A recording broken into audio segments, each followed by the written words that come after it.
Halo Tribuners, selamat datang kembali di acara News Update Tribun Sumsel. Hari ini bersama saya Erwanto, redaktur Tribun Sumsel. Oke. Eh, Masih hangat pembicaraan soal perayaan Tahun Baru Imlek. Di Palembang ada hal yang menarik. Beberapa hari ini diberitakan di media sosial dan media massa mainstream tentang persiapan Cap Gome di Pulau Kemarau. Diprediksi oleh pihak panitia ada 10.000 wisatawan yang akan berkunjung ke Pulau Kemarau. Sudah hadir di tengah-tengah kita Cik Harun, Ketua Walubi Sumsel, yang juga Ketua Panitia Pulau Kemarau. Selamat malam Pak Harun, Pak Cik Harun. Selamat malam, apa kabar semua Tribuner? Salam hormat. Sehat Pak ya?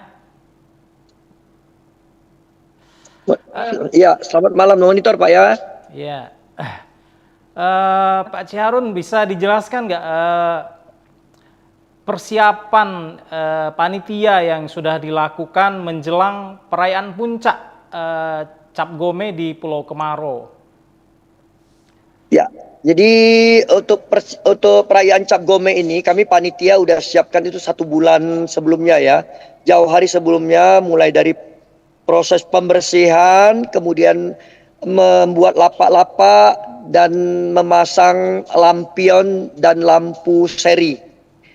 Sampai kemarin mendekati puncaknya tanggal 7, kita sudah memasang ponton penyeberang dari Bogasari, dari Maga Bogasari menuju Pulau Kemarau.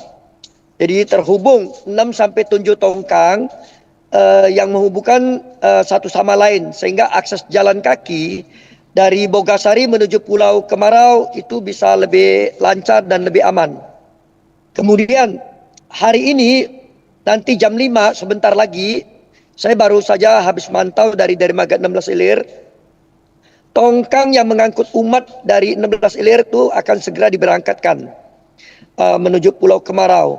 Kurang lebih mungkin terdata dari pagi tadi ke kami, kurang lebih ada 8 tongkang yang akan bergerak dari 16 Ilir menuju Pulau Kemarau dan bolak-balik sampai besok sorenya. Demikian info sementara dari kami. Suasana hari ini sendiri gimana Pak Cik?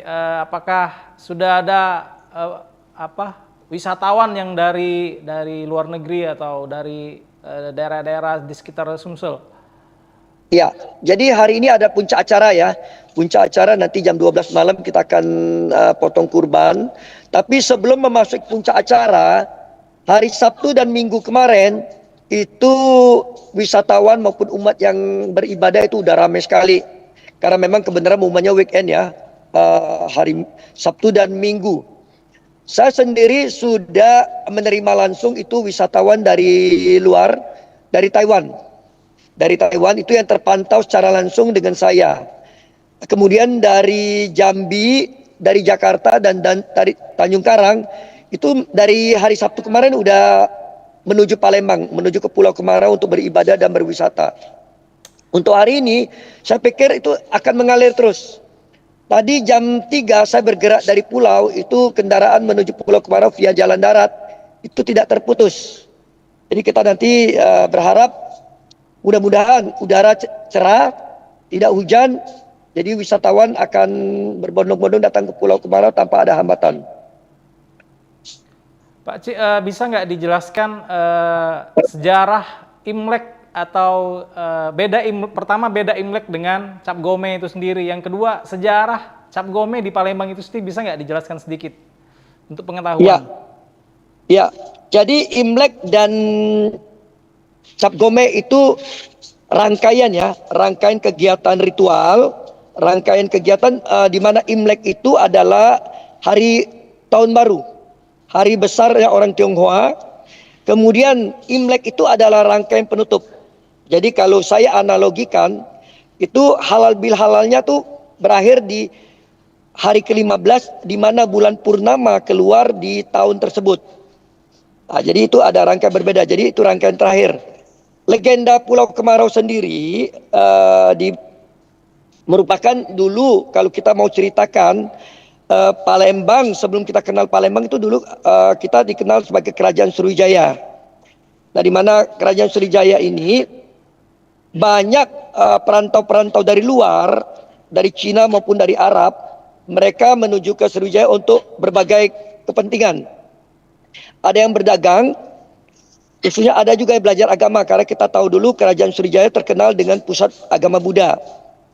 Nah, ada salah satu perantau Cina, itu namanya Tan Po Han, termasuk salah satu yang datang ke Kerajaan Sriwijaya. Singkat kata, dia bertemu dan berkenalan dengan salah satu putri Raja Palembang, namanya Siti Fatimah. Proses pacaran, kemudian mereka menikah, dan si putri ini diboyong ke negara Cina untuk dikenalkan kepada mertuanya, untuk dikenalkan. Setelah lama di Cina, si putri dan si suaminya Tan Po Han ini, yang orang Chinese ini, putri Cina ini, putri raja ini Muslim ya, sedangkan putra Cina itu dia orang Chinese. Setelah lama menetap di Cina, kemudian dia pulang kembali ke Kerajaan Sriwijaya. Dalam perjalanan pulang, dia dikasih oleh-oleh 8 guci yang di atasnya di cover dengan sayur asin, sayur-sayuran sebagai bekal perjalanan menuju Sriwijaya.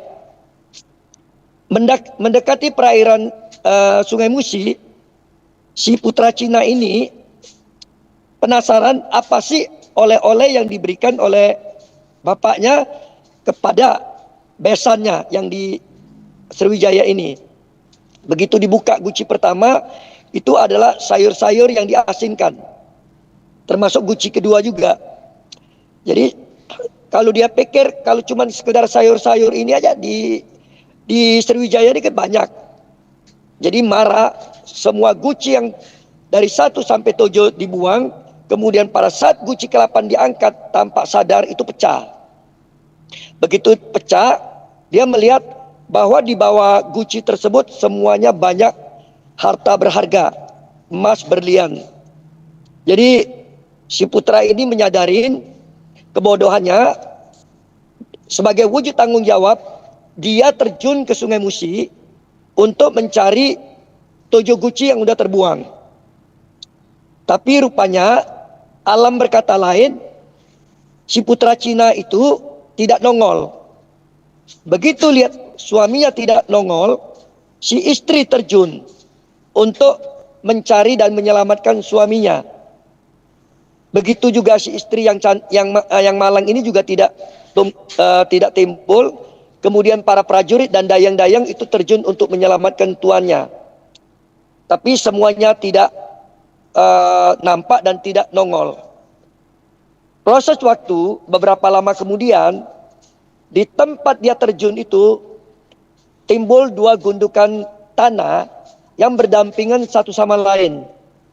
Yang anehnya, pada saat air pasang kemudian hujan deras, kedua gundukan tanah tersebut itu tidak basah, jadi kering, makanya disebut kemarau, pulau yang kering.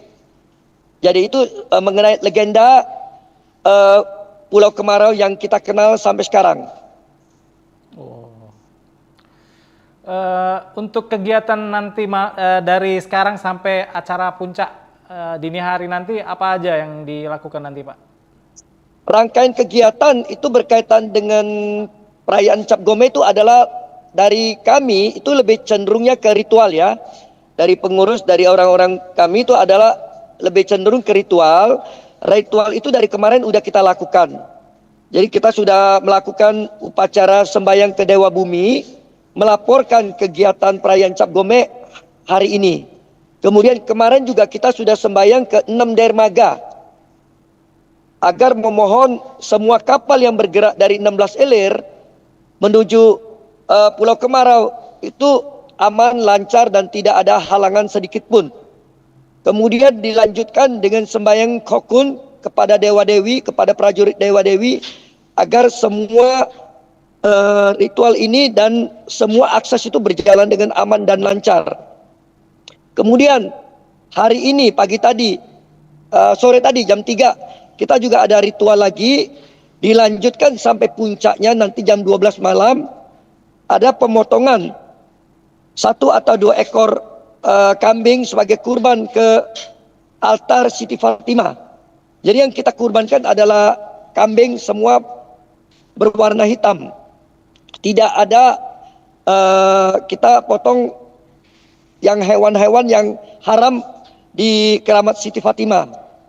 Kemudian nanti besok kita lakukan pengantaran dewa ke langit sebagai tanda bahwa acara perayaan Cap Gome ini berakhir.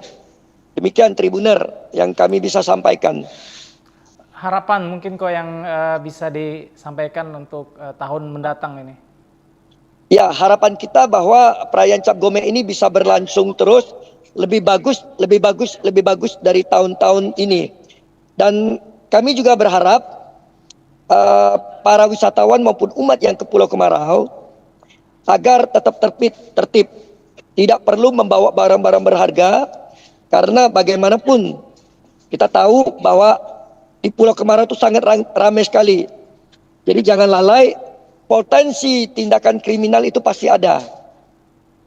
Dan melalui jalan darat itu areal parkir terbuka lebar, rame, sabar, menunggu urut-urutan agar jangan sampai nanti justru membuat situasi menjadi macet kendaraan.